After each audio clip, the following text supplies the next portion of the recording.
یہاں تک کہ اونٹ سوئی کے سوراخ میں داخل ہو جائے. اتنا مشکل. اس سوئی کا سوراخ اور اونٹ دیکھیں کہ اللہ سبحانہ تعالیٰ نے فرمایا ناممکن ہے کہ وہ جنت میں داخل ہوں گے. اور پھر اللہ سبحانہ تعالیٰ فرمائیں گے کہ اسے نچلی، کیونکہ آسمان کے دروازے نہیں کھولے جائیں گے نا، تو وہاں سے اس کو پھینکا جائے گا. تو اللہ سبحانہ تعالیٰ فرمائیں گے کہ اسے سب سے نچلی زمین یعنی سجین میں داخل کر دو. پھر اس کی روح جسم میں لوٹائی جائے گی. پھر 2 فرشتے اس سے پوچھیں گے کہ تیرا رب کون تھا. وہی 3 کوشچن اس سے پوچھیں گے اور وہ کیا جواب دے گا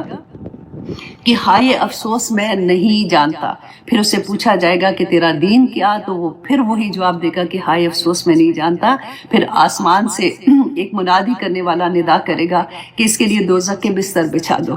اللہ اکبر. اس کی قبر میں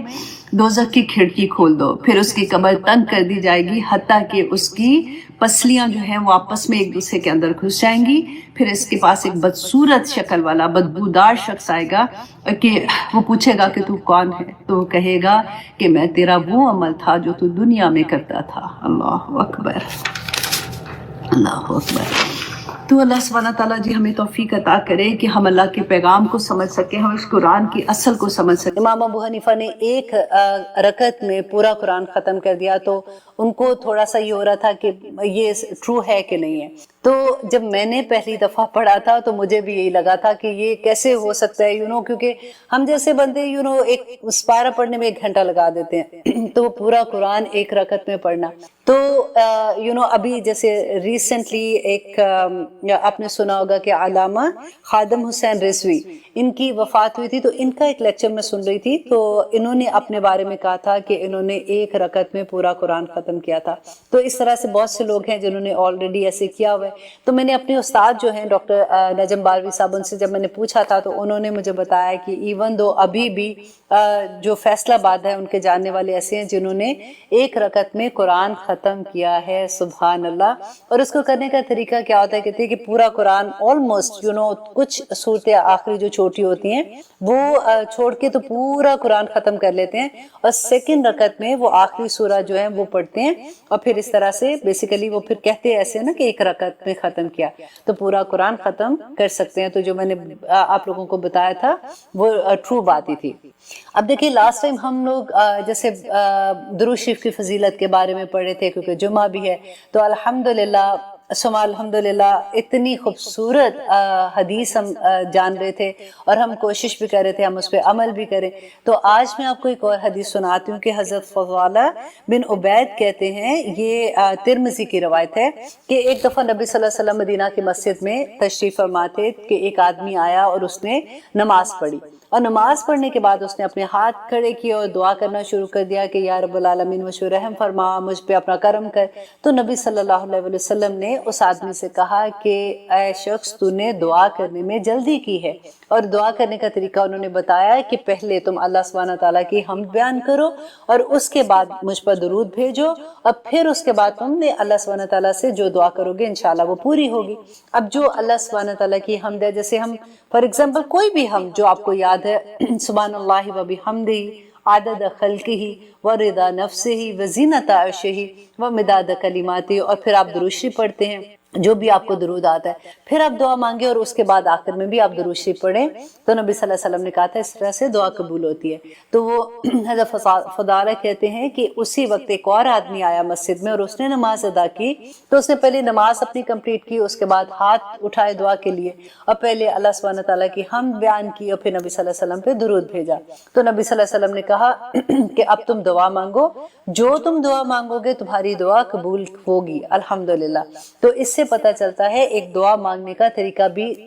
سمجھ آ جاتی ہے. اب کیونکہ میں نے آپ کو لاسٹ ٹائم بھی بتایا تھا کہ میں مشکات المصابیح جو ہے حدیث کا کورس کر رہی ہوں، تو اس میں ایک حدیث تھی جو میں آپ کے ساتھ شیئر کرنا چاہ رہی ہوں کیونکہ وہ قبر کے عذاب کے بارے میں تھی کہ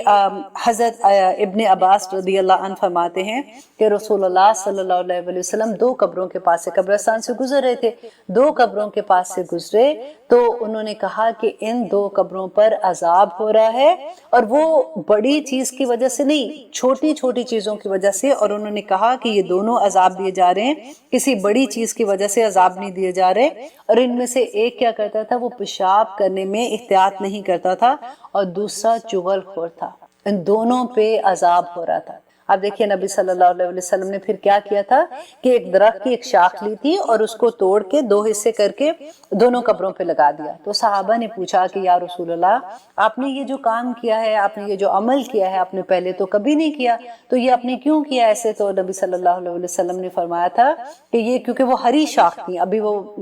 جیسے ہوتا ہے نا کہ ختم ہو جاتی ہیں بالکل, ان کا وہ جیسے ڈرائی ہو جاتی ہیں, ایسے نہیں تھی, تو ہری شاخ تھی. اور آپ کو پتہ ہے ہم نے وہ حدیث بھی پڑھی اور ہم نے قرآن میں بھی پڑھا تھا, لہو ما فی السماوات و ما فی الارض, کہ اللہ سبحانہ تعالیٰ کی تمام مخلوق اللہ کی ہے اور تمام مخلوق جو ہے وہ اللہ کی عبادت کرتی ہے. اے انسان تجھے نہیں پتا کہ ان کی عبادت کیسی ہے؟ تو نبی صلی اللہ علیہ وسلم نے کہا تھا کہ یہ کیونکہ وہ ہری شاخ تھی, تو یہ جب تک یہ ہری رہے گی ان کی تسبیح کی وجہ سے ان قبر والوں پہ عذاب کم ہوگا, عذاب ختم ہو جائے گا. تو دیکھیے یہ اس سے پھر دلیل ملتی ہے کہ جو قبر پہ گھاس ہوتی ہے جیسے, یا پھر آپ کوئی پھول جیسے جو ڈالتے جو فریش پھول ہوتے ہیں کہ وہ ان کی تسبیح ہوتی ہے, تو اس سے یہ دلیل لیتے ہیں, تو اس لیے قبر پہ وہ پھول ڈالتے ہیں, یا اس طرح سے ہوتا ہے. تو I just wanted to share with you all کہ اس طرح سے جب ہم پڑھتے ہیں تو پھر اور بھی اچھا لگتا ہے جب ہمیں سمجھ آ جاتی ہے. تو آئیے اب ہم دیکھتے ہیں سورۃ المائدہ آیت نمبر 71 میں اللہ سبحانہ تعالیٰ کیا کہتے ہیں. تھوڑا سا ریکیپ کرتے ہیں کہ ہم کیا پڑھے تھے, کہ اہل کتاب کے بارے میں پڑھے تھے کہ اللہ سبحانہ تعالیٰ نے بتایا کہ کیا انہوں نے, کیونکہ یہ اللہ سبحانہ تعالیٰ کی فیوریٹ قوم تھی, جیسے آج ہم کہتے ہیں کہ مسلمان اللہ سبحانہ تعالیٰ کی فیوریٹ قوم ہے, تو اللہ سبحانہ تعالیٰ نے بتایا کہ ان میں کیا کیا خامیاں تھیں, کہ انہوں نے کیا کیا گناہ کیے تھے, کس وجہ سے اللہ سبحانہ تعالیٰ ناراض ہوتے تھے, اور پھر کیسے اللہ سبحانہ تعالیٰ سے یہ معافی مانگتے تھے, توبہ کرتے تھے, اللہ سبحانہ تعالیٰ معاف کرتے تھے, اور پھر وہ گناہ کرتے تھے. اور لاسٹ پروگرام میں ہم نے دیکھا تھا کہ اللہ سبحانہ تعالیٰ نے کہا کہ اگر یہ اپنے فیصلے اللہ کے احکامات کے مطابق نہیں کرتے تو یہ فاسق ہیں, یہ کافر ہیں, یہ ظالم ہیں. کوئی بھی ہم میں سے کوئی بھی اگر اللہ سبحانہ تعالیٰ کے احکامات کے مطابق فیصلے نہیں کرتا, اب زندگی کے فیصلے تو صبح سے شام تک ہم کرتے ہیں نا, تو ہمیں یہ دیکھنا ہوگا کہ کیا ہمارے فیصلے اللہ سبحانہ تعالیٰ کے احکامات کے مطابق ہیں کہ نہیں ہیں. تو یہاں پہ اب آگے اللہ سبحانہ تعالیٰ ایک اور چیز بتاتے ہیں کہ وَحَاسِبُوا, اور انہوں نے سمجھا, وہ جو سارے گناہ کرے تھے, ساری انہوں نے غلط چیزیں کی, اور پھر اللہ سبحانہ تعالیٰ نے ان کو معاف کر دیا, تو انہوں نے کیا سمجھا, وَحَاسِبُوا, اور انہوں نے سمجھا اللہ کے نہ تکونا ہوگا فتنہ, کوئی فتنہ, کہ کوئی سزا نہیں ہوگی, کوئی پکڑ نہیں ہوگی, اللہ سبحانہ تعالیٰ نے کچھ نہیں کہنا. فَعَمُوا, تو وہ اندھے ہو گئے, مینس کہ ان کا دل کا نور ختم ہو گیا. وَصَمُّوا, اور وہ بہرے ہو گئے, وہ حق سننے سے بہرے ہو گئے. ثُمَّ تَابَ, پھر مہربان ہوا اللہ علیہم ان پر. ثم, پھر امو, وہ اندھے ہو گئے. وَصَمُّوا, اور وہ بہرے ہو گئے. کثیر منہم, ان میں سے بہت زیادہ. دیکھیے ہر ایک کی بات نہیں ہے, اللہ سبحانہ تعالیٰ نے یہ نہیں کہا کہ وہ سارے کے سارے ایسے ہو گئے, کثیر کا لفظ آتا ہے. دیکھیے آج بھی آپ دیکھیے کہ اگر ہم بات کرتے ہیں تو ایسا نہیں ہے کہ سارے مسلمان ایسے کریں. اگر رشوت کی بات ہوتی ہے تو دیکھیں کتنا کامنلی ہوتا ہے کہ ہاں رشوت کے بغیر تو کوئی کام ہی نہیں ہوتا, سود کے بغیر کیسے کاروبار کرے, بینک سے لون لیں گے تو کریں گے. اب یہ چیزیں ہر چیز میں ہمارے پاس کوئی نہ کوئی بہانہ ہوتا ہے, تو ان کے پاس بھی یہی بہانہ تھا. تو اللہ سبحانہ تعالیٰ جب کثیر کی بات کرتے ہیں تو پھر ساروں کی بات اس کے اندر آ جاتی ہے. آپ کو یاد ہے وہ حدیث جو ہم نے پڑھی تھی کہ اللہ سبحانہ تعالیٰ نے ایک بستی پر بھیجا تھا جبرائیل علیہ السلام کو عذاب بھیجنے کے لیے. تو جبرائیل علیہ السلام نے کہا کہ یا رب العالمین, اس بستی میں تو اتنا نیک آدمی ہے جو اس کے پاس تو دن سے رات تک تیری عبادت میں مصروف رہتا ہے. تو اللہ سبحانہ تعالیٰ نے کیا کہا تھا کہ سب سے پہلے اس بستی پہ عذاب اسی گھر سے شروع کرو, کہ یہ خود سے تو عبادت کرتا رہا اور اس نے کسی کو نہیں بتایا, اللہ کا پیغام نہیں دیا. اب یہاں پہ یہ دیکھیے کہ مجھے اور آپ کو اللہ کا کون سا پیغام ہے جو دینا ہے.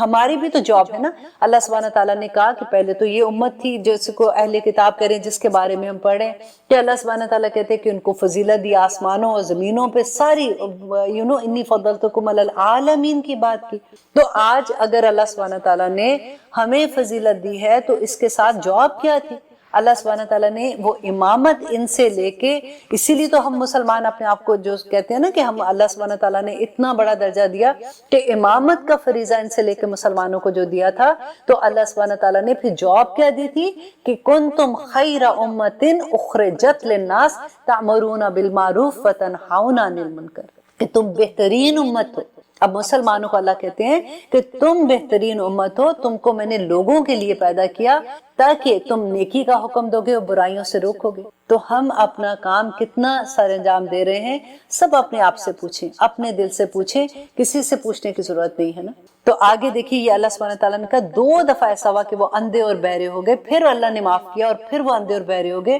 تو مفسرین اس کو 2 طرح سے کہتے ہیں کہ ایک دفعہ تو یہ ہوا تھا کہ جیسے حضرت یحییٰ علیہ السلام، حضرت زکریا علیہ السلام اور حضرت عیسیٰ علیہ السلام کو انہوں نے قتل کرنے کی سازش کی اور قتل کیا تھا، اور حضرت عیسیٰ علیہ السلام کو انہوں نے تو اپنی طرف سے سولی پہ چڑھا دیا تھا۔ وہ تو اللہ سبحانہ تعالیٰ نے قرآن میں کہا کہ وَمَا صَلَبُوهُ وَمَا قَتَلُوهُ، کہ انہوں نے قتل نہیں کیا اور انہوں نے سولی پر نہیں چڑھایا، بلکہ اللہ سبحانہ تعالیٰ نے ان کو آسمان دنیا پر اٹھا لیا تھا۔ لیکن انہوں نے تو اپنی طرف سے قتل کر دیا تھا نا۔ تو انہوں نے اندھے ہو گئے، بہرے ہو گئے تھے، اور انہوں نے اتنی بڑی جرت کی کہ نبیوں کو قتل کرنا شروع کر دیا۔ اور اس کے بعد دیکھیے کہ اللہ سبحانہ تعالیٰ کہتے ہیں اللہ نے ان کو معاف کر دیا۔ اور پھر سیکنڈ ٹائم جو وہ اندھے اور بہرے ہوئے تھے کہ جب انہوں نے نبی صلی اللہ علیہ وسلم کی بات کو انکار کیا تھا، جب وہ ان کو آگے تھے، نبی صلی اللہ علیہ وسلم جب آگے، ان کو پتہ بھی چل گیا تھا کہ یہ حق ہے، کیونکہ اللہ سبحانہ تعالیٰ نے قرآن پاک میں کہا کہ یہ نبی صلی اللہ علیہ وسلم کو یوں پہچانتے ہیں جیسے اپنے بیٹوں کو پہچانتے ہیں۔ تو انہوں نے انکار کیوں کیا تھا؟ کیونکہ ان کو یہ تھا کہ یہ حضرت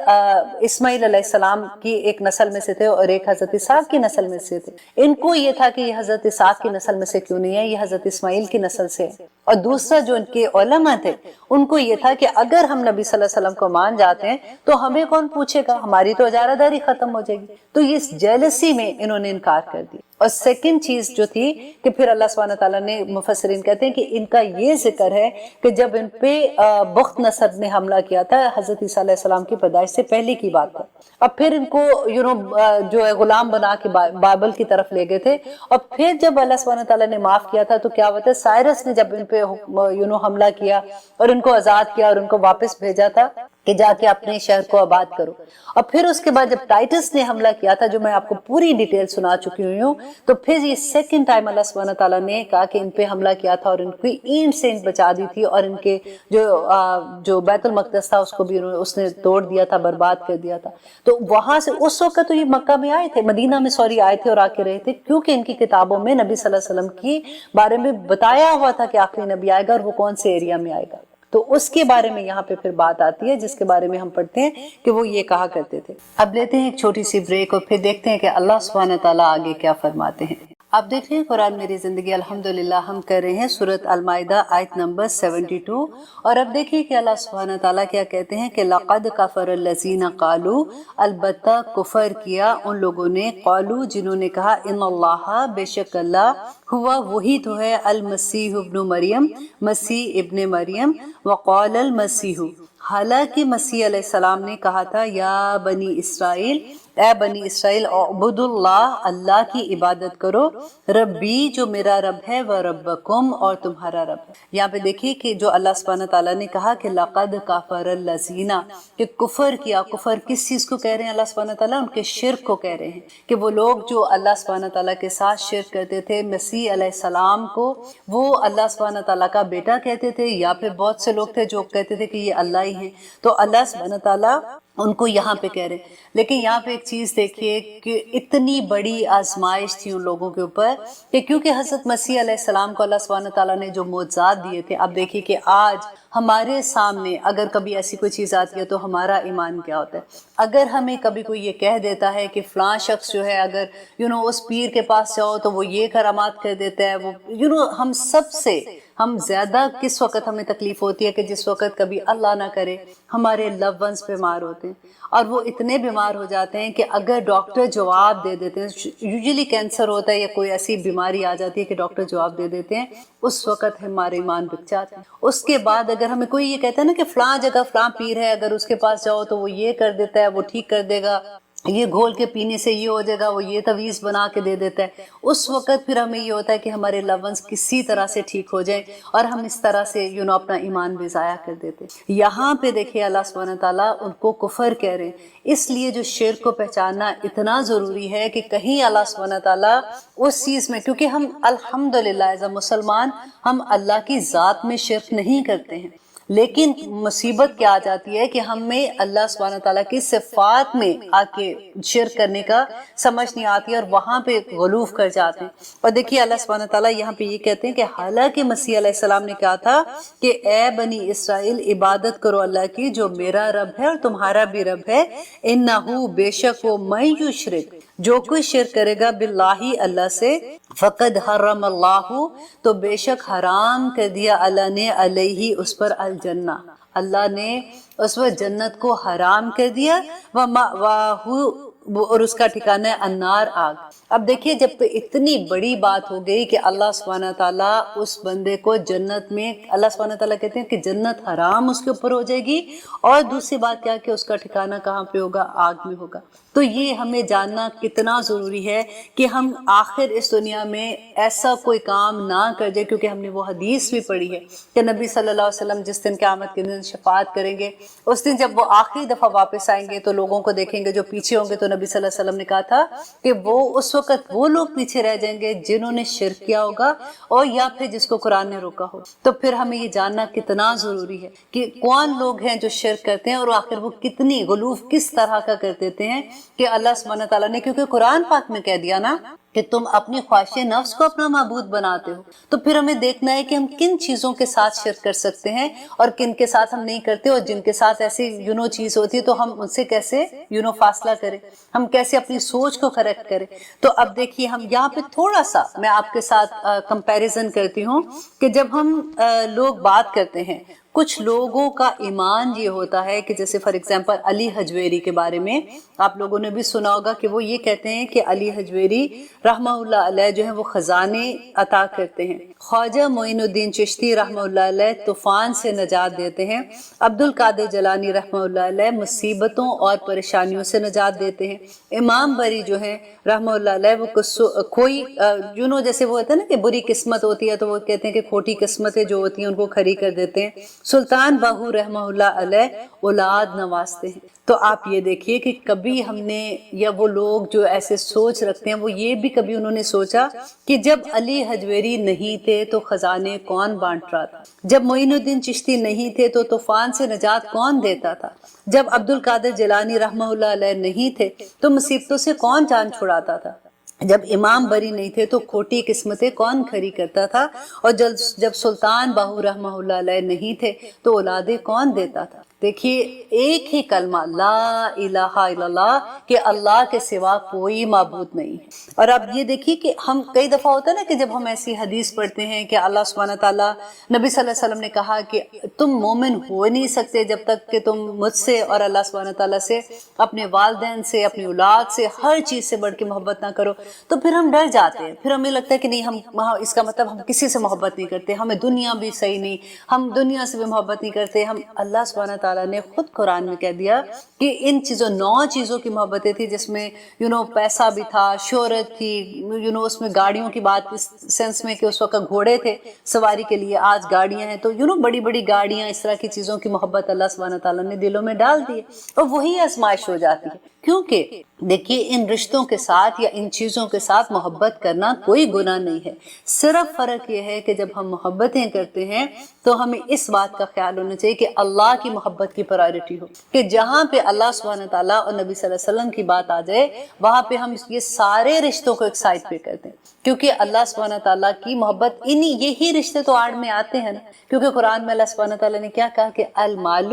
والبنون زینت الحیات الدنیا، کہ یہ جو مال اور تمہارے اولاد ہے نا یہ دنیا کی زندگی کا سب کچھ ہے، یہ زینت ہے دنیا کی زندگی کی، اللہ سبحانہ تعالیٰ کی نعمتیں ہیں، والباقیات الصالحات جو باقی رہنے والا ہے نا وہ تمہارے نیک عمل ہے، جو تم نیک عمل کرو گے وہی تمہارے ساتھ جائیں گے۔ اور آگے دیکھیے کہ ہم اس میں ایک اور بات میں یہاں پہ آپ کے ساتھ شیئر کروں گی کہ اس دنیا میں اللہ سبحانہ تعالیٰ کے پیارے اور محبوب سب سے زیادہ کون ہے؟ انبیاء ہیں یا رسول ہیں، رائٹ؟ اور پھر ڈیفینیٹلی صدیقین کا درجہ آتا ہے، پھر اولیاء کا آتا ہے، پھر اسی طرح سے ڈفرینٹ شہداء کا درجہ آتا ہے۔ تو آج ہم یہ دیکھیں گے کہ جب ہم اولیاء کے بارے میں ایسی بات کرتے ہیں تو قرآن میں اللہ سبحانہ تعالیٰ نے انبیاء کے بارے میں کیا کہا ہے۔ تو سب سے پہلے تو آپ یہ دیکھیے کہ قرآن میں سورۃ فرقان میں اللہ سبحانہ تعالیٰ نے کہا آرائیتا من اتخذ، کیا آپ نے دیکھا ہے، اس میں حیرت ہے نا، جیسے اللہ سبحانہ تعالیٰ نبی صلی اللہ علیہ وسلم کو کہتے ہیں ارأیت من اتخذ الہ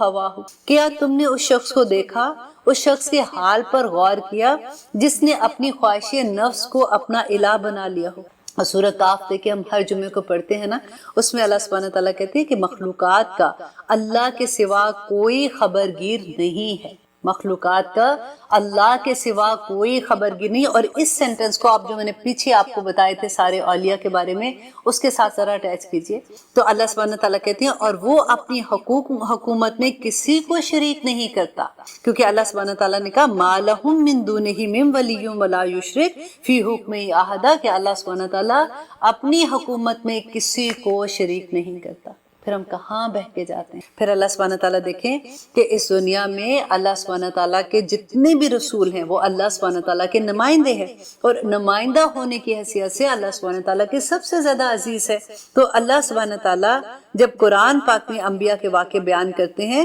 تو جب وہ اپنی قوم کو دعوت دینے نکلے، جتنے بھی انبیاء تھے، اب دیکھیں جب انہوں نے دعوت دی، اللہ سبحانہ تعالیٰ کے جو بھی احکامات تھے، اللہ سبحانہ تعالیٰ نے جن پہ صحیفے دیے تھے یا جو بھی بات اللہ سبحانہ تعالیٰ کے پیغام تھا وہ لوگوں تک پہنچاتے تھے، تو لوگوں نے ان کے ساتھ کیا سلوک کیا، اور اللہ سبحانہ تعالیٰ ان کے بارے میں کیا کہتے ہیں کہ ان کو اللہ سبحانہ تعالیٰ نے کیا کیا اختیار دیے تھے۔ تو آئیے دیکھتے ہیں۔ سب سے پہلے تو یہ دیکھیے کہ جب وہ اپنی قوم کے پاس دعوت لے کے گئے تو کیا ہوا تھا کہ کسی نے ان کو جلا وطن کر دیا، کسی نے ان کو قید کر دیا، کسی نے ان کو مارا پیٹا، کسی نے ان کو قتل کر دیا۔ یہ کون تھے؟ یہ اللہ کی طرف سے نبی تھے نا، جن کے بارے میں ہم بات کر رہے ہیں۔ اور دیکھیے کہ حضرت ہود علیہ السلام جو ہے ان کے بارے میں سورۃ اعراف آیت نمبر 70 میں ہے کہ لوگ کیا کہتے تھے کہ تو لے آؤ وہ عذاب جس کے بارے میں تم بات کرتے ہو، تم دھمکیاں دیتے ہو، اگر تم اپنی بات میں اتنے ہی سچے ہو۔ تو حضرت ہود علیہ السلام نے کیا جواب دیا تھا سورۃ اعراف کی آیت نمبر 71 میں؟ تو اللہ کا پیغمبر صرف یہ بات کہہ کے خاموش ہو گیا کہ تم بھی عذاب کا انتظار کرو، میں بھی تمہارے ساتھ انتظار کرتا ہوں۔ دیکھیں وہ خود تو کچھ نہیں کر سکتے تھے نا، تو انہوں نے کیا جواب دیا کہ تم بھی انتظار کرو، میں بھی انتظار کرتا ہوں۔ اور دیکھتے ہیں کہ اللہ سبحانہ تعالیٰ کیا فیصلہ کرتا ہے۔ اب آگے دیکھیے حضرت لوط علیہ السلام کا قصہ قرآن میں کتنی ڈیٹیل میں آتا ہے۔ ہم نے کتنی مرتبہ حضرت لوط علیہ السلام کا قصہ ریپیٹ کیا کہ جب فرشتے عذاب لے کر آتے ہیں، خوبصورت لڑکوں کی شکل میں آتے ہیں، تو حضرت لوط کو اپنی بدکار قوم کے کا پتہ تھا کہ وہ کیا کرتے ہیں، تو وہ گھبرا گئے اور کہنے لگے کہ یہ دن تو بڑی مصیبت کا دن ہے، اور اپنی قوم سے درخواست کی کہ اللہ تعالیٰ سے ڈرو، میرے مہمانوں کے بارے میں مجھے ذلیل مت کرنا، کیا تم نے کوئی اور بھی بھلا آدمی کوئی ایسا ہے؟ اور یہاں تک کہ حضرت لوط علیہ السلام نے کہا کہ میری بیٹیاں حاضر ہیں اس چیز کے لیے، تم ان سے نکاح کر لو، تو تم میرے مہمان کے ساتھ ایسا نہ کرو۔ اب دیکھیے کہ حضرت لوط علیہ السلام کا یہ لفظ جو سورۃ ہود آیت نمبر 80 میں آتے ہیں، اے کاش میرے پاس اتنی طاقت ہوتی، اے کاش کہ میرے پاس اتنی طاقت ہوتی تو میں تمہیں سیدھا کر دیتا، اور یا کوئی مضبوط سہارا ہوتا جس کی پناہ لے لیتا۔ حضرت لوط علیہ السلام کے معاملے کو سامنے رکھیے،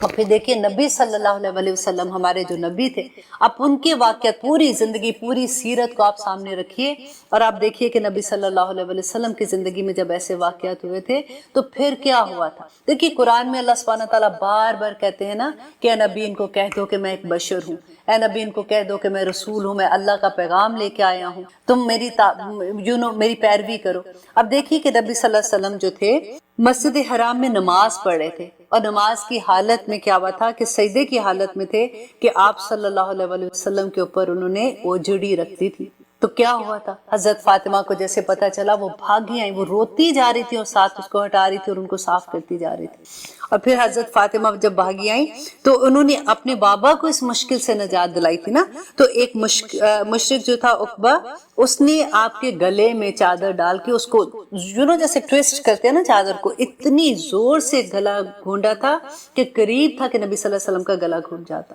اور اس کے بعد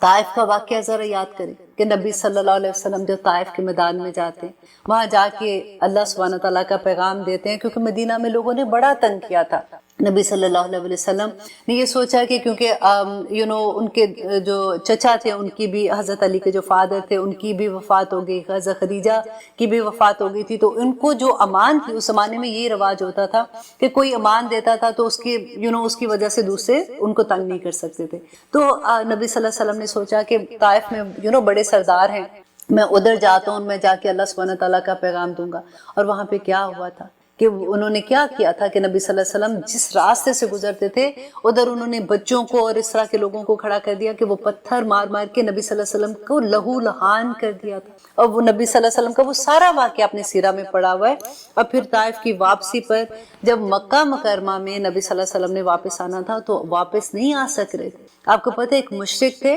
مطعم بن عدی، اس کی امان لے کے نبی صلی اللہ علیہ وسلم مکہ میں داخل ہوئے تھے. اللہ اکبر. جب ہم ایسی باتیں پڑھتے ہیں، یہ میں کیوں آپ کو سنا رہی ہوں، کیونکہ ہم جب کسی کی جیسے ہم اولیاء کے قصے پڑھتے ہیں یا ہم اپنے مشائخ کے بارے میں بات کرتے ہیں یا ہم ان کو اس لیول پہ لے آتے ہیں جس کو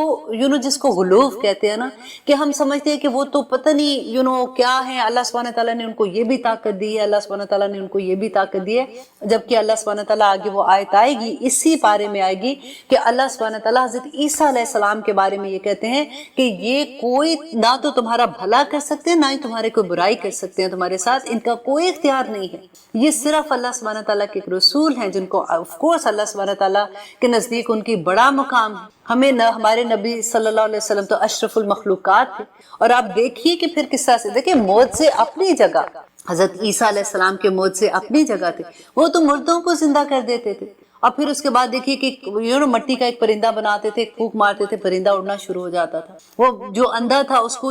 مادہ زاد اندھے جیسے پیدائشی اندھے تھے اس کو بینا کر دیتے تھے کہ وہ دیکھنے والا ہو جاتا تھا. لیکن جتنا اللہ سبحانہ تعالیٰ نے چاہا اتنا اللہ سبحانہ تعالیٰ نے ان کو معجزے عطا کیے تھے. اس کے علاوہ وہ کچھ نہیں کر سکتے، اپنے اون وہ کچھ نہیں کر سکتے تھے. اور یہی اللہ سبحانہ تعالیٰ یہ بتانا چاہتے ہیں کہ جتنے نبی جتنے رسول آئے جو اللہ سبحانہ تعالیٰ کے فیورٹ ترین اشرف المخلوقات میں سے لوگ تھے، ان کے بارے میں اللہ سبحانہ تعالیٰ کہتے ہیں کہ وہ اپنے اون کچھ نہیں کر سکتے. وہ اللہ سبحانہ تعالیٰ نے جتنا ان کو معجزے عطا کیے صرف وہ وہی کر سکتے ہیں. اور آگے بھی دیکھیے کہ اب انشاءاللہ تھوڑی سی بریک لیتے ہیں، پھر انشاءاللہ دیکھتے ہیں کہ آگے اللہ سبحانہ تعالیٰ ہمیں کیا فرماتے ہیں. آپ دیکھ رہے ہیں قرآن میری زندگی. الحمدللہ ہم کر رہے ہیں سورۃ المائدہ کی آیت نمبر 72، جس میں ہم نبی صلی اللہ علیہ وسلم کی سیرہ کے بارے میں پڑھ رہے تھے کہ کیا کیا واقعات ان کے ساتھ ہوئے تھے. کہ دیکھیے کہ مشرکین مکہ کے ظلم و ستم سے تنگ آ کر جب نبی صلی اللہ علیہ وسلم نے ہجرت کا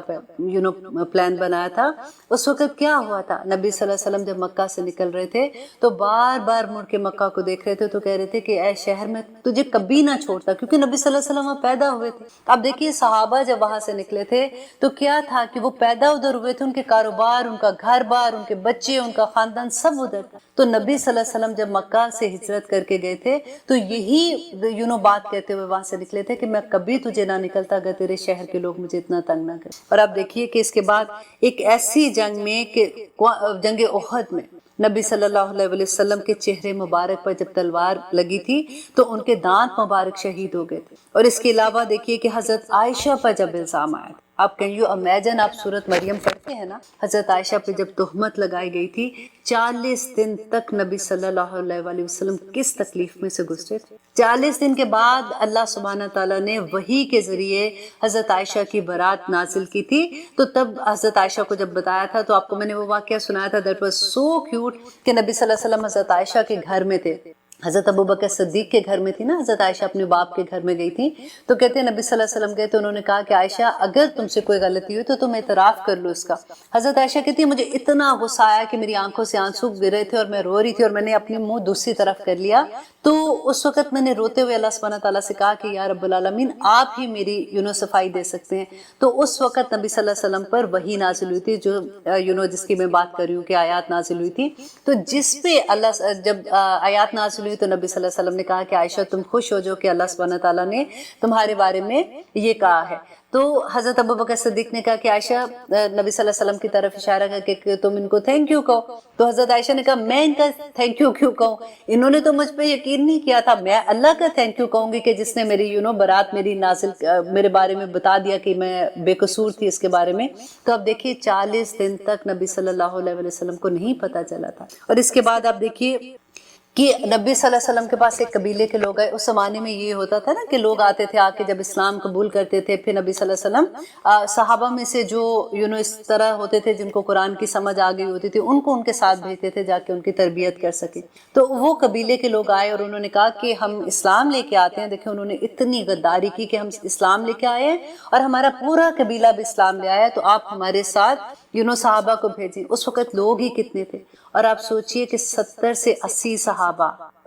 اصحاب صفہ کے بارے میں آپ نے پڑھا ہے نا کہ کس طرح سے وہاں پہ تربیت لیتے تھے, پڑھتے تھے, اتنی مشکل سے وہ لوگ تیار ہوتے تھے. 70 سے 80, کیونکہ نبی صلی اللہ علیہ وسلم اتنے خوش ہو گئے کہ پورا قبیلہ اسلام لے آیا. تو 70 سے 80 صحابہ جب ان کے ساتھ بھیجے تو انہوں نے راستے میں ان کو شہید کر دیا تھا. جب نبی صلی اللہ علیہ وسلم کو پتہ چلا تو وہ اتنا ان کو دکھ ہوا تھا, اور ان کے لیے کتنی دیر تک وہ فجر کی نماز میں بدعا مانگا کرتے تھے. تو ایسے ایسے واقعہ جب ہوتے تھے تو نبی صلی اللہ علیہ وسلم کے بارے میں اس لیے صرف آپ کو بتا رہی ہوں کہ یہ تو اللہ کے, یہ اشرف المخلوقات ہیں, رائٹ. تو ہم جب اپنے جو پیر فقیر ہیں یا ان کے بارے میں ایسے جب ہم خیالات رکھیں گے, یا ایسے ان کے ہمارے ہمیں یہ ہوتا ہے کہ وہ ہمارا یہ کام ہماری بگڑی بنا دیں گے یا ہمارا یہ کام کر دیں گے, تو پھر کیسے بچیں گے؟ ہمیں کب یہ بات کی سمجھ آئے گی؟ یہ پورا آگے دیکھیے, اس پورے پارے میں, اس پورے آگے سورہ میں اللہ سبحانہ تعالیٰ نے جتنا شرک کے بارے میں بتایا ہے اور جتنا اس سے ڈرایا ہے, کسی چیز سے نہیں ڈرایا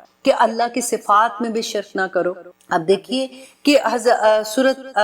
آل عمران میں اللہ سبحانہ تعالیٰ نے اہل ایمان کو ایک ہی راستہ بیان کیا کہ اے ہمارے پروردگار, جو ایمان والے ہیں نا وہ کیا کہتے ہیں کہ اے ہمارے پروردگار, جو فرمان تو نے نازل کیا ہم نے اس کو مان لیا اور رسولوں کی پیروی کی, ہمارا نام گواہی دینے والوں میں رکھ. دیکھیے کہ پیروی کس کی کرنی ہے؟ جو نبی صلی اللہ علیہ وسلم نے جو کچھ بھی ہمیں, کس نے بتایا یہ قرآن ہے؟ نبی صلی اللہ علیہ وسلم نے بتایا. ہمیں کس نے بتایا کہ وہ ایک اللہ ہے, اس کے ساتھ شرک نہیں کرنا؟ نبی صلی اللہ علیہ وسلم نے بتایا تھا نا. تو اللہ سبحانہ تعالیٰ نے یہی بات کہی کہ ان کی, نبی صلی اللہ علیہ وسلم کی اطیعوا اللہ و اطیعوا الرسول, لیکن اس کے ساتھ ساتھ اللہ سبحانہ تعالیٰ نے کہہ دیا کہ اللہ واحد ہے, اللہ کے ساتھ کسی کو شریک نہ کرو. دیکھیے انسان, ہم پتہ محبتوں میں ہمیں سمجھ نہیں آتی ہے, اسی میں تو غلوف کر جاتے ہیں نا. اسی لیے کہتے ہیں کہ اللہ سبحانہ تعالیٰ نے بار بار جو کہا کہ دیکھیں ماں باپ کی محبت, دنیا میں رہتے ہوئے سب سے بڑی محبت یہی ہے, ہم اپنے ماں باپ سے محبت کرتے ہیں, ان کا احترام کرتے ہیں, ان کی بات مانتے ہیں نا. لیکن جہاں پہ اللہ سبحانہ تعالیٰ کے احکامات کے خلاف بات آ جائے, ہم اپنے ماں باپ کی بھی بات نہیں مانتے. اگر ہمیں حکم ہے کہ اپنے خاوند کی بات مانو, لیکن اگر ہمارا خاوند بھی ہمیں کوئی ایسی بات کہتا ہے جو اللہ کے احکامات کے اگینسٹ ہے, تو ہم ان کی بات بھی نہیں مانیں گے, کیونکہ اللہ سبحانہ تعالیٰ کی بات کے آگے تو کسی کی بات نہیں مان سکتے نا, اور نہ ہی نبی صلی اللہ علیہ وسلم کی بات کے آگے ہم کسی اور کی بات مانیں گے. تو یہ بات سمجھنی بہت ضروری ہے. اور آگے دیکھیے کہ اللہ سبحانہ تعالیٰ نے کہا لَقَدْ كَفَرَ الَّذِينَ, البتہ کفر کیا ان لوگوں نے. پھر دیکھیں یہاں پہ کفر کس کو کہہ رہے ہیں اللہ سبحانہ تعالیٰ؟ جنہوں نے شرک کیا تھا. قالوا, جنہوں نے کہا ان اللہ ثالث, کہ اللہ سبحانہ تعالیٰ تیسرا ہے, ثلاثۃ, تین میں. یہ کس کو کہتے تھے؟ یہ کہا کرتے تھے کہ اللہ سبحانہ تعالیٰ جو ہے وہ باپ ہیں, حضرت عیسیٰ علیہ السلام جو ہے وہ بیٹے ہیں, اور حضرت روح القدس کو وہ کہتے تھے, یہ تینوں کو وہ خدا کہتے تھے کہ یہ تینوں میں سے ایک ہیں. وَمَا, اور نہیں, من الہ, کوئی الہ, الا, مگر الہ واحد, مگر ایک ہی خدا ہے. وَإِن لَمْ يَنْتَهُوا, اور اگر وہ نہ بازے, اما, اس سے جو, یقولون, وہ کہتے ہیں, لَيَمَسَّنَّ الَّذِينَ كَفَرُوا, تو البتہ ضرور پہنچے گا ان لوگوں کو جنہوں نے کفر کیا, منہم, ان میں, عذاب علیم, انہیں دردناک عذاب پہنچے گا. اور دیکھیے بار بار انشاءاللہ اگلے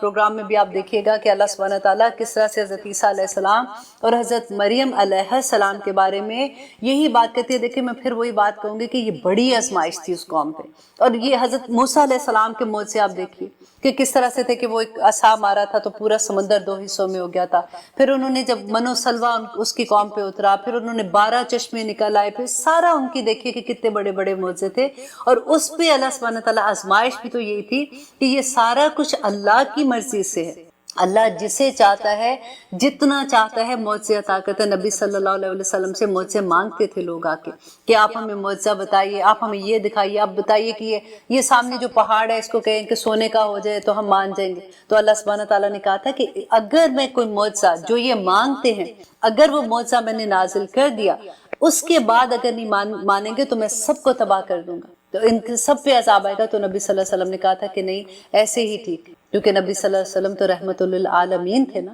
ان کو یہ پتا تھا کہ یہ لوگ نہیں مانیں گے. اپنی آنکھ سے دیکھے, کیونکہ پچھلے نبیوں کو کیا انہوں نے مانا تھا ایسے؟ اللہ سبحانہ تعالیٰ نے کہا کہ ان کے موت سے دیکھ کے تو اگر وہ نہیں مانے تھے، ان کو ان کی زندگی کے بعد وہ اس سے پھر گئے اور انہوں نے اس میں غلوف کر لیا اور ان کو شرک میں اتنے آگے چلے گئے، تو یہ آپ کی زندگی میں آپ کے سامنے اگر معجزے دیکھیں گے تو یہ کہاں پہ مانیں گے؟ تو اس وجہ سے اللہ سبحانہ تعالیٰ نے نبی صلی اللہ علیہ وسلم کو کہا کہ ان کو معجزے میں نہیں دکھا سکتا۔ اور دیکھیے نبی صلی اللہ علیہ وسلم پہ سب سے بڑا معجزہ تو یہ قرآن پاک ہے نا، اور ہم نے کتنی دفعہ ہم حدیث میں بھی پڑھتے ہیں، ہم نے لاسٹ ٹائم میں نے آپ کے ساتھ شیئر کیا تھا کہ نبی صلی اللہ علیہ وسلم ایک گزر رہے تھے قبرستان سے، تو انہوں نے کہا کہ ان 2 قبروں پہ عذاب ہو رہا ہے، تو وہ ایکچولی نبی صلی اللہ علیہ وسلم کا معجزہ تھا، کیونکہ قبر کے عذاب کو تو عام لوگ تو نہیں دیکھ سکتے تھے نا، امت تو نہیں دیکھ سکتی تھی، صحابہ نہیں دیکھ سک رہے تھے، لیکن نبی صلی اللہ علیہ وسلم کا یہ معجزہ تھا جو اس وقت اللہ سبحانہ تعالیٰ نے ان کو دکھایا اور نبی صلی اللہ علیہ وسلم نے بتا دیا کہ یہ ہو رہا ہے۔ اسی طرح سے نبی صلی اللہ علیہ وسلم کے ساتھ جو معجزے تھے وہ اللہ سبحانہ تعالیٰ جتنا جس وقت چاہتے تھے اتنا وہ عطا کر دیتے تھے۔ ہمیں اللہ سبحانہ تعالیٰ سے دعا کرنی چاہیے کہ یا رب العالمین اللہم ارنی حق حقا وارزقنا اتباعہ وارنا باطلا باطلا وارزقنا اجتنابہ، کہ یا اللہ جو حق ہے وہ بھی ہم پہ ظاہر کر دے، اور جو باطل ہے یا رب العالمین ہمیں وہ بھی دکھا دے تاکہ ہم باطل سے بچیں، اور جو حق ہے یا اللہ ہمیں وہ دکھا دے تاکہ ہم حق کی پیروی کر سکیں۔ آمین ثم آمین۔ دیکھیے دعاؤں میں بڑا اثر ہوتا ہے۔ اللہ سبحانہ تعالیٰ ہم سب کی دعائیں قبول کرے، اللہ سبحانہ تعالیٰ ہمیں وہ کام کرنے کی توفیق عطا کرے جس سے وہ راضی ہو جائے، کیونکہ اس دنیا میں آنے کا مقصد ہی یہ ہے کہ اللہ سبحانہ، آپ نے پہلے پڑھا نا کہ اللہ سبحانہ تعالیٰ نے بار بار کہا کہ جو اللہ کے احکامات کے بارے میں شک کرتے ہیں یا پھر اللہ سبحانہ تعالیٰ کے احکامات کو چھپا دیتے ہیں یا کہتے مانتے نہیں ہیں تو وہ کافر ہیں۔ ہم کتنی آرام سے یہ بات کر دیتے ہیں نا، نہیں نہیں ایسا تھوڑی قرآن میں لکھا ہوا ہے، ایسی کوئی بات نہیں لکھی، کیونکہ ہمیں علم نہیں ہوتا، ہم اس بنا پہ اتنی بڑی بات کہہ دیتے ہیں۔ اللہ سبحانہ تعالیٰ کہتے ہیں جو قرآن کی آیات کو چھپاتے ہیں ان پہ اللہ کی لعنت ہے، اس پہ فرشتوں کی لعنت ہے اور لعنت کرنے والوں کی لعنت۔ یہ کوئی چھوٹی باتیں تو نہیں ہوتی ہیں، ہم اتنی آرام سے اتنی بڑی بڑی بات کر دیتے ہیں۔ اللہ سبحانہ تعالیٰ سے دعا ہے کہ یا رب العالمین یہ ایک قرآن ہے، 30 پارے ہیں اس کے، ایک قرآن ہے نا صرف، اللہ سبحانہ تعالیٰ ہمیں اس کی سمجھ عطا کر دے۔ اور واللہ یہ اتنا آسان ہے، اتنا آسان ہے کہ اللہ سبحانہ تعالیٰ نے قرآن پاک میں کہا کہ وَلَقَدْ يَسَّرْنَا الْقُرْآنَ لِلذِّكْرِ هَلْ مِن مُدَّكِرٍ، کہ بے شک یہ قرآن میں نے تم لوگوں کے لیے آسان بنایا، ہے کوئی سیکھنے والا؟ شیطان ہم کو بار بار ایک ہی بات کہتا ہے یہ بڑا مشکل ہے، اب تمہاری کوئی عمر ہے سیکھنے کی، ابھی تو تم اتنے چھوٹے ہو، تمہارا کالج ہے، تم نے ابھی پڑھنا ہے، تم کیسے سیکھو گے؟ اب تو تم اتنے مصروف ہو، تم جاب کرتے ہو، کیسے سیکھو گے؟ ابھی تو نئی نئی شادی ہوئی ہے، ابھی تو بچے پیدا ہو گئے، اب کیسے سیکھو گے؟ دیکھو اب بچے بڑے ہو گئے ہیں تو اب تمہاری کوئی عمر ہے سیکھنے کی، اس وقت تم سیکھو گے۔ ہر عمر میں کوئی نہ کوئی بہانہ شیطان ہمیں بتا دیتا ہے کہ دیکھو اس کے پاس نہ جانا، کیونکہ اس کو یہ بات کا پتہ ہے کہ اگر ہم کو یہ سمجھ آ گئی کہ قرآن میں اللہ سبحانہ تعالیٰ نے کیا کہا ہے، تو پھر اللہ کا وہ وعدہ جو ہے نا اس کو یاد کر لو کہ تم مردود ہو، تم نکل جاؤ شیطان کو کہا